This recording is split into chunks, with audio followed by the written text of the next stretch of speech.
నువ్వు సిట్టు లట్టు పొట్టు ఎన్నన్నా వేసుకో, ఏమన్నా చేసుకో, మాకు న్యాయస్థానాల మీద గౌరవం ఉంది. నువ్వు ఎక్కడికి పిలిచినా వస్తా, ఎన్నిసార్లు పిలిచినా వస్తా, నిజాయితీగా సమాధానాలు చెప్తాం. మేము భయపడం. చట్టం మీద మాకు గౌరవం ఉంది. నీ చిల్లర రాజకీయాల మీదనే మాకు అసహ్యం ఉంది. వెగటు పుడతా ఉంది ప్రజలకు. నీ భాష, నీ మాటలు వింటా ఉంటే రోత పుడతా ఉంది ఇలా రాష్ట్ర ప్రజలకు. రేవంత్ రెడ్డి గారు చూసుకో, అసలే ఇచ్చిపెట్టాం, నేను ఇంకా గట్టి కొట్లాడతాం. నీ 6 గ్యారెంటీల అమలు మీద, నీ కుంభకోణాల మీద మేము మా పోరాటాలు జరుపుతూనే ఉంటాం. మాది ఉద్యమ పార్టీ, రాష్ట్రం సాధించిన పార్టీ బీఆర్ఎస్ పార్టీ. మేము కేసీఆర్ సృష్టించిన సైనికులం, కార్యకర్తలం. మాకు త్యాగాలు తెలుసు, మాకు పోరాటాలు తెలుసు. నీలాగా వెన్నుపోట్లు, కుట్రలు, కుతంత్రాలు, చీకటి రాజకీయాలు మాకు తెలియవు. మా కేసీఆర్ నేర్పింది పోరాటం, త్యాగం, ప్రజల పక్షాన నిలబడడం మా కేసీఆర్ గారు నేర్పినారు. నువ్వు ఎన్ని సిట్ నోటీసులు పంపుతో పంపు, మేము భయపడేది లేదు. కానీ నువ్వు దర్యాప్తు పేరు మీద ఆడుతున్నటువంటి ఈ నాటకం తెలంగాణ ప్రజలు నిశ్చితంగా గమనిస్తూ ఉన్నారు.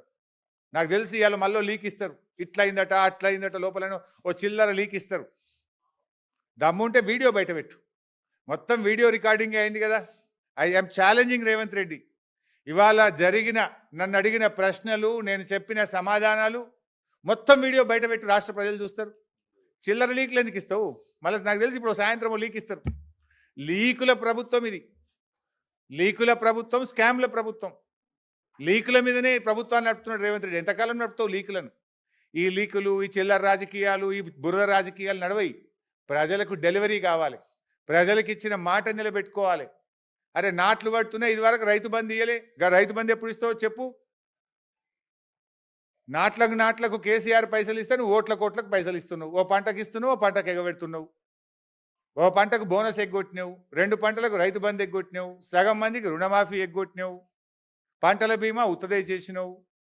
అంతా 2 లక్షల ఉద్యోగాలు ఉత్తదే అయిపోయింది. మహాలక్ష్మి 2500 పత్తా లేదు. 4000 పింఛను ఇవాళ ముసలోళ్ళు కళ్ళల్లో వత్తులు వేసుకొని అవ్వాతాతలు ఎదురు చూస్తున్నారు. వాటి గురించి మాట్లాడు. ఈ నోటీసులు మమ్మల్ని భయపెట్టలేవు సరికదా, మీ పతనాన్ని మరింత వేగవంతం చేస్తాయి. గుర్తుపెట్టుకో రేవంత్ రెడ్డి. ఇలాంటి నోటీసులతో మేము భయపడం. నీ రాజకీయ పతనం మరింత పేక మేడల్లాగా కూలిపోయే రోజులు దగ్గరలో ఉన్నాయి. నీ పతనానికి నువ్వే నాంది పలుకుతున్నావు. నీ పతనానికి నువ్వే అడుగులు వేస్తూ ఉన్నావు. ఈ నోటీసులు నీ పతనాన్ని వేగవంతం చేస్తాయి. చూసుకుందాం. బట్ మేము ఫైనల్గా మళ్ళీ డిమాండ్ చేస్తున్నాం, నీకు నిజాయితీ ఉంటే, తప్పు చేయకపోతే సైట్ విజిట్ సర్టిఫికెట్ల పేరిట సింగరేణిలో జరిగిన కుంభకోణాల మీద సిట్టింగ్ జడ్జితో విచారణ జరపాలని మళ్ళీ డిమాండ్ చేస్తున్నాం. నువ్వు విచారణ ఒప్పుకోలేదంటే, నువ్వు విచారణకు ముందుకు రాలేదంటే, నీ బావమరిది కుంభకోణం చేసింది నిజం, కుంభకోణం జరిగింది నిజం. అందుకే నువ్వు భయపడి విచారణ జరుపుతలేవని మేము భావించాల్సి ఉంటుంది. నిజాయితీ ఉంటే, ధైర్యం ఉంటే వెంటనే సిట్టింగ్ జడ్జితో విచారణ జరుపు.